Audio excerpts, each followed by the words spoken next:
या कीर्तनातून तुम्हा आपल्याला एकच बोध घेऊन जायचा आहे. तो बोध म्हणजे जीवनामध्ये कधीही निराश होऊ नका, हताश होऊ नका.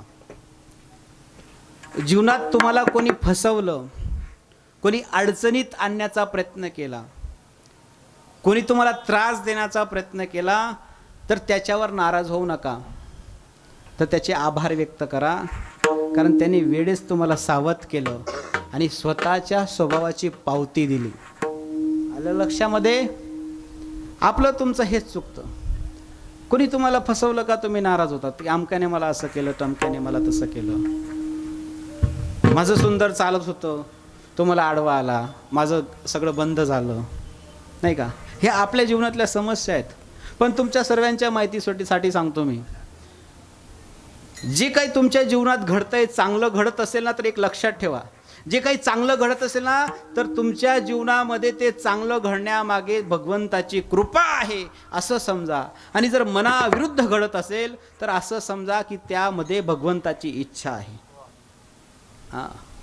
कारण भगवंताच्या इच्छेशिवाय आणि भगवंताच्या कृपेशिवाय काहीच होत नाही.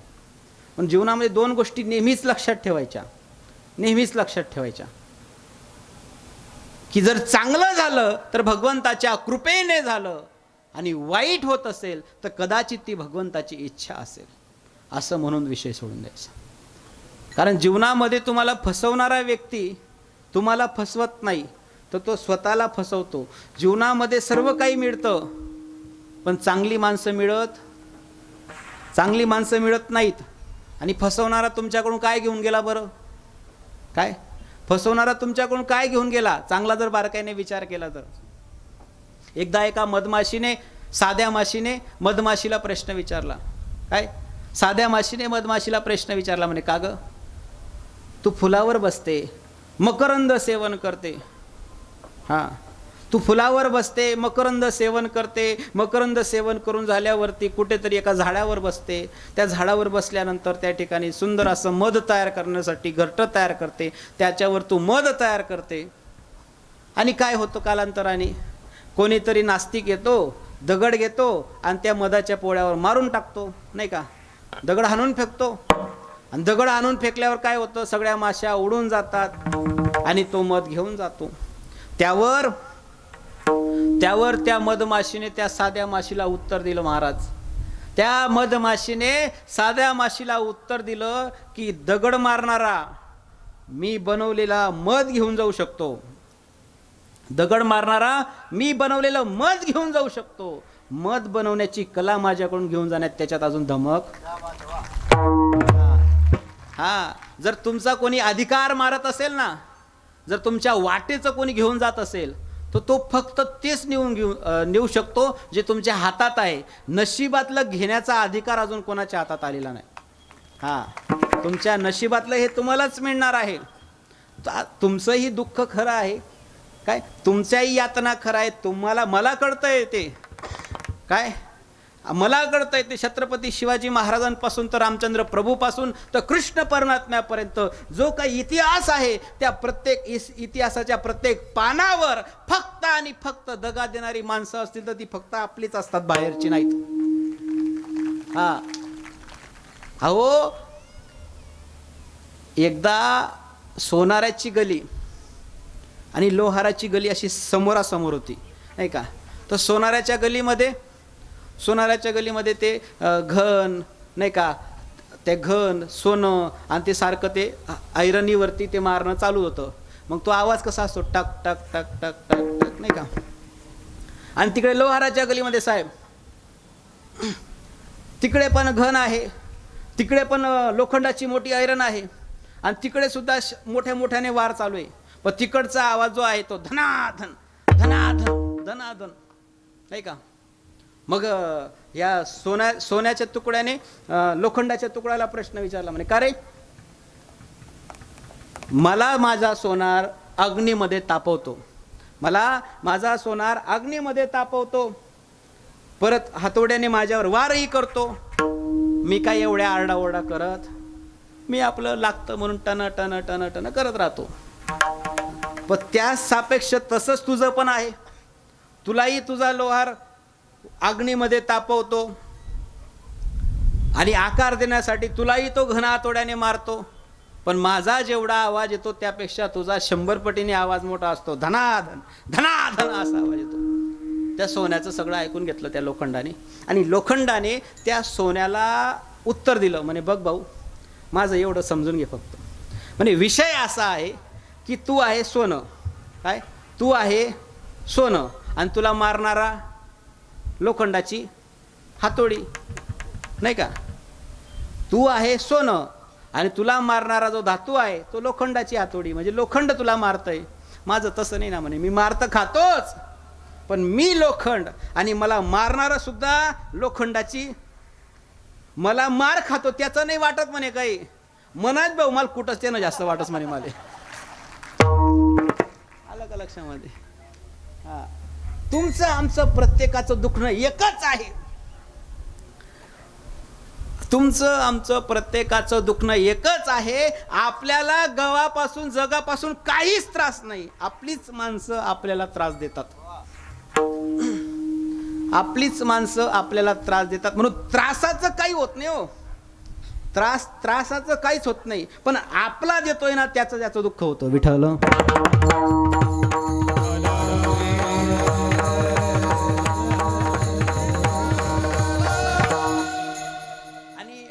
ह्याचं दुःख होऊ देऊ नका. एकमेकांसोबत स्पर्धा करू नका. का स्पर्धा करायच्या? कोणी पुढे जात असेल त्याला जाऊ द्या.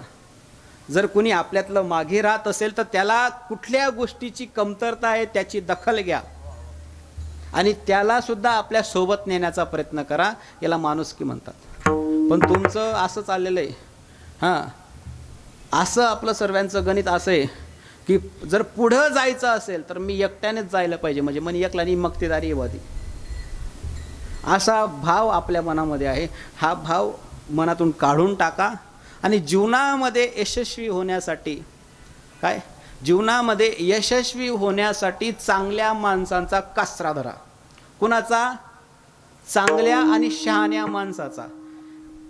100 गाढवांचं सरदार होण्यापेक्षा, काय मी नेहमी सांगतो, 100 गाढवांचं सरदार होण्यापेक्षा एक शहाण्या माणसाचं चपराशी झालेलं कधीही चांगलं असतं. हां, कधीही चांगलं असतं. का चांगलं असतं? कारण तुमच्या माहितीसाठी सांगतो, संगत करली संत की तो संत से संत हो जाए. काय? संगत करली संत की तो संत से संत हो जाए. संगत करली गधे की तो दो दो लाता खाए.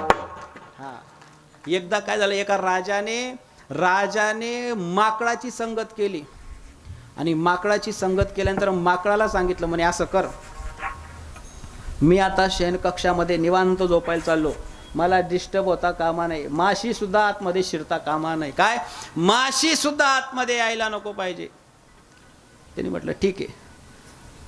आणि म्हणून त्या माकडाच्या हातात दिली काय? तलवार. माकडाच्या हातात तलवार दिली आणि राजा निवांत झोपला.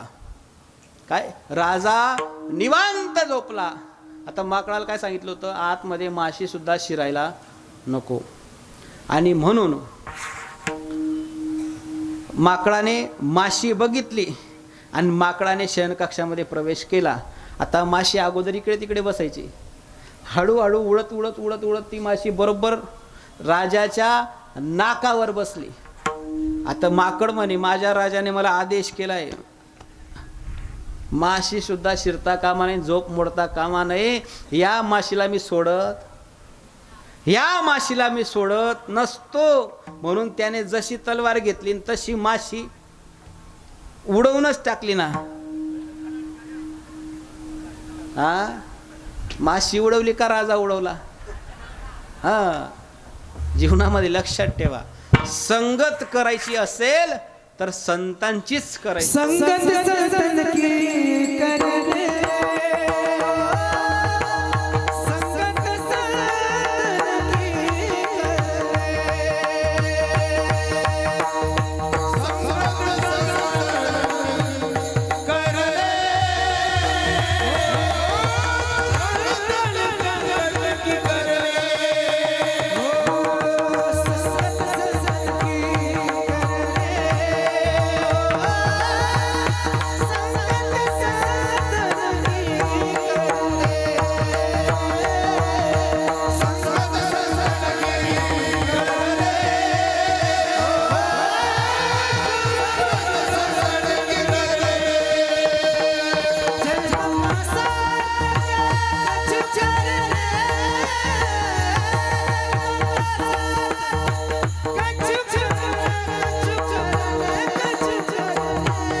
संगत न करना राजा की, क्या संगत न करना राजा की, न जाने किस दिन रुला देगा। संगत न करना राजा की, न जाने किस दिन रुला देगा। संगत कर लेना साधु की, न जाने किस दिन भगवान से मिला देगा। जीवनामध्ये संगत करायची असेल तर चांगल्या माणसाची, संतांचीच करा। एका माणसाने साप पाडला होता डॉक्टर साहेब, काय साप, आता एका माणसाने पाडला साप, आता तो साप त्या माणसाच्या सोबत राहायचा, रात्रंदिवस फिरायचा, इकडे तिकडे सगळीकडे सापच। आता तो साप ज्यावेळेस सोबत फिरायचा, योगेश महाराज खूप कामाचं आहे, एवढं समजलं आपलं कल्याण झालं। हा, त्या माणसाने साप पाडला होता डॉक्टर साहेब। हा, मग ते सापाच्या जी जात असते का साप जमात, त्यांनी घेतली मीटिंग। का रे म्हणे, काय तो आपला अपमान करा दडदा का रे, तो साप आहे विषारी येन माणसात माझ्या राहावं लागेल ते का तुम्ही रे। साप आहे विषारी आहे आणि माणसांमध्ये जाऊन राहतो। म्हणजे एवढंच नाही, तो माणूस जसा जिकडे फिरतो तिकडे त्याच्या पाठीमागं जसा आहे तसा फिरतो। म्हणे तो आपल्या नावाला आपल्या जातीला किती मोठा कलंक आहे। त्यांनी मीटिंग घेतली, सर्वांनी त्याला मीटिंगमध्ये बोलवलं, म्हणे त्याला बोलवा आज एक। आता त्या सापाला मीटिंगमध्ये बसवलं, साप समोर बसलाय, सगळी जमात एका बाजूला बसली, आरडाओरडा सुरू झाल्या, फुसफास फुसफास फुसफास फुसफास जे असेल ते त्यांच्या भाषेत, नाही का। हां हां, आणि त्यांच्या भाषेत त्यांनी प्रश्न म्हणे, का रे तू लाज नाही वाटत? म्हणे काय, तू चांगला साप आहे। म्हणे मग काय होय ना, तू चांगला साप आहे, तू माणसांच्या सोबत राहतो, थोडंफार ते विचार कर, आपला काही असा दरारा आहे महाराज, जर साप चुकून गलीत निघाला तर अख्खी गली पैत फिरस। हा, काय एवढा दरारा आहे आपल्या जातीचा, सापाच्या जातीचा साधा दरारा नाही साहेब। हा, निस्ता दिखी बिजरी का तरी टेन्शन ही लागत माणूसले, बाई अवखताही लागणार वाट आहे, अवखताही लागणार वाट आहे, डोकालता। कोणाचं म्हणतोय मी, तुम्ही गले गले नका लय जायत बरं, एक तर तुमले सवयशे गले गले लय जावानी। हां, कोणाचं म्हणतोय मी, सापाचं। तर साप माणसासोबत राहतो म्हणून त्या सापांनी मीटिंग घेतली, मीटिंगमध्ये त्याला बसवलं आणि मग ते साप त्याला प्रेम म्हणे, का रे तुला थोडीफार लाज नाही वाटत? म्हणे काय जाय मी काय कर, मग तू काय काय अगो आमले विचारच का, अरे निस्ता साप निघतोय, एवढं जर लोकांच्या कानावर पडलं तरी लोक पळत फिरतात आणि तू खुशाल माणसांच्या सोबत फिरतो, तुला थोडीफार लाज नाही वाटत? तो साप म्हणे, तुम्ही गुच्छ बडा बट्टा शांत बसा। म्हणे का बरं, पहिले माझ्याकडे बघा, मी केवढा आहे? म्हणे एवढा। मग मी एवढा आहे म्हणून त्याच्यासोबत फिरतो। मी एवढा आहे म्हणून त्याच्यासोबत फिरतो। आणि तुम्हाला माहिती का, तुमच्या माहितीसाठी म्हणे मी त्याच्या शेजारी झोपतो म्हणे, काय मी त्याच्या शेजारी झोपतो म्हणे। मग शेजारी झोपतो मग काय म्हणे त्याच्यात, मी रोज माप घेतो म्हणे, माप त्याचा आणि माझं मी कितला वाढणं असं। ज्या दिन मी त्यांना ते इथला बी जरी वाढी गोन म्हणे, इथला जरी वाढी गो, पहिला जर कोण कांड करसो तो पहिले त्यानं करसो म्हणे, विठ्ठल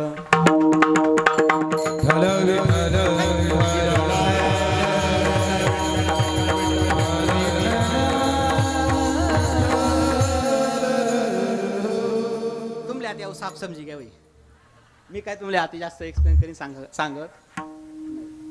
थोडक्यात काय तर, संगत करायची असेल तर संतांची करा। जीवनामध्ये आई वडिलांपेक्षा सुद्धा कल्याणाचे विचार जर कोणी तुमच्या बाबतीत करू शकत असतील तर ते फक्त संत।